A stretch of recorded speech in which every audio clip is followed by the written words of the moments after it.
Olá, gente! Espero que esteja tudo bem por aí, que os estudos também estejam caminhando bastante. E hoje a gente vai falar sobre conto.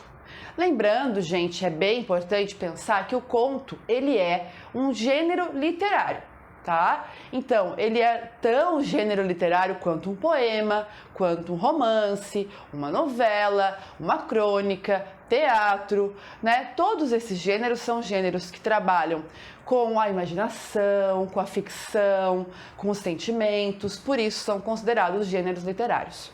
Como é que funciona o conto? A primeira coisa que a gente tem que saber é que o conto é um texto narrativo.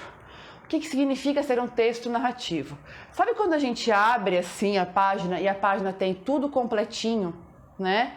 Todas as linhas completas, parágrafos divididos, pontuação, um texto que conta uma história.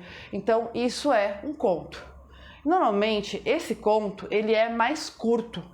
Não é um texto longo.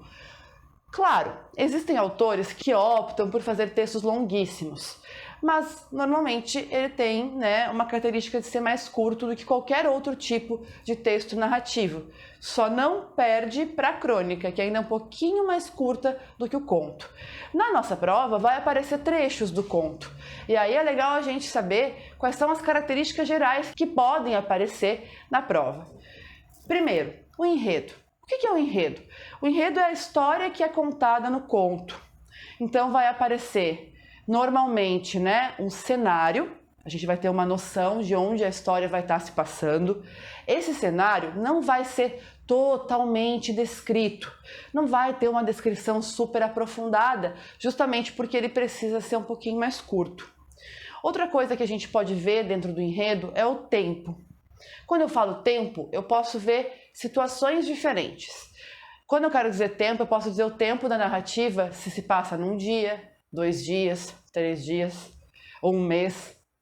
Ou então o tempo histórico, que é onde acontece a história. No século XVI, em 1902, em 2000, né, vai dar para a gente perceber, ou o autor vai dizer, né, que ano que é, que momento histórico que é, ou a gente consegue perceber os momentos históricos de acordo com alguns objetos que podem ser usados pelos personagens, né? Pensar que, por exemplo, lá, se for um conto do século XV, nunca vai aparecer um celular ou um rádio. Agora, se as pessoas se comunicarem por telégrafo, a gente sabe que não chegou na era do telefone ainda, então ainda é século XVIII, XIX, né? Então tem coisas no conto que vão dizer pra gente o tempo histórico, sem necessariamente o autor dizer pra gente que tempo é esse. Mais uma coisa, no enredo, além do cenário e do tempo, é importante também a gente saber quem é o narrador. Se o narrador é em primeira pessoa ou se ele é em terceira pessoa. Se ele é em primeira pessoa, ele vai dizer eu vivi isso, minha mãe, meu amigo, né? Meu bichinho de estimação.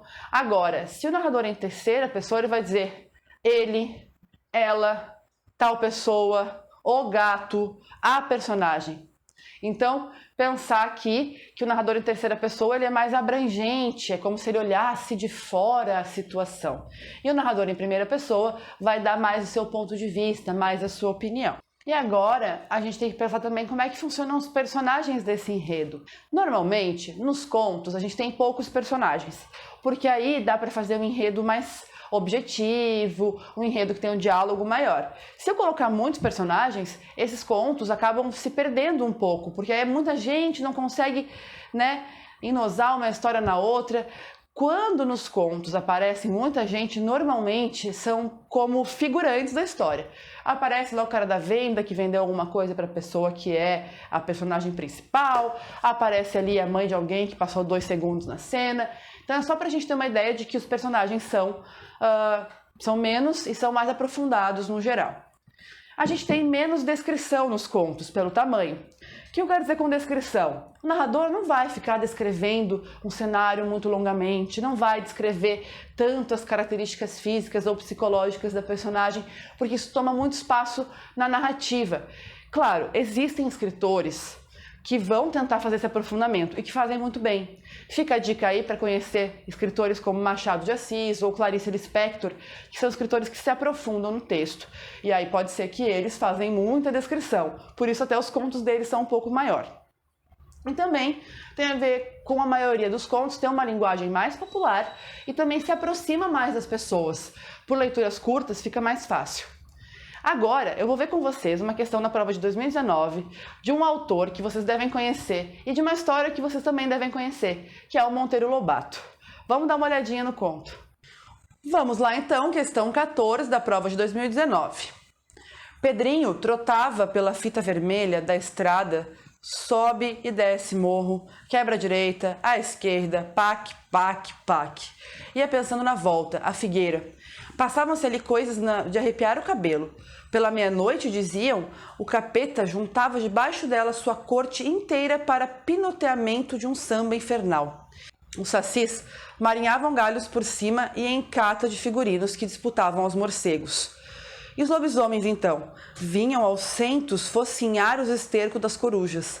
Almas penadas, e isso nem era bom falar. Quando o Quincas da Estiva contava casos da figueira, não havia chapéu que parasse na cabeça. Mas de dia, nada. Passarinhada miúda só, a debicar frutinhas. Foi o que o menino viu naquela tarde ao cruzar com a árvore. Mesmo assim, passou rápido e encolhidinho por via das dúvidas. Lobato, Cidades Mortas. Gente, nesse pedaço do conto, né, que é um conto sobre o Pedrinho do Sítio do Pica-Pau Amarelo, tá falando um pouco dessas histórias de terror que se contam no interior, né? Embaixo daquela figueira aparece o demônio, aparecem os morcegos, e aí eles vêm para aterrorizar, mas que durante o dia ninguém vê nada. Mas mesmo assim, Pedrinho ficou com um pouquinho de medo e passou rapidinho. Certo? Vamos ver a pergunta. Nessa passagem, a descrição dos pensamentos e ações de Pedrinho demonstram que o personagem... A resposta correta aqui é D, que diz assim: incorpora as superstições de origem popular. Né? São superstições, o demônio, o morcego, o saci pererê. Então ele aceita aquilo, né? Incorpora aquilo e tem medo. Vamos ver por que não são as outras respostas. A. Valoriza o folclore brasileiro. Tem coisas do folclore? Tem, mas não tá aqui fazendo uma exaltação, né? Tá só dizendo que o Pedrinho tem medo. B. Desconfia de seres sobrenaturais. Parece fazer sentido, né? Olha, parece que tem uns bichos aí, não sei, tenho medo. Então, poderia ter essa questão se a gente não chegasse lá na D e não visse que ele tá falando de que o Pedrinho incorporou esses folclores todos.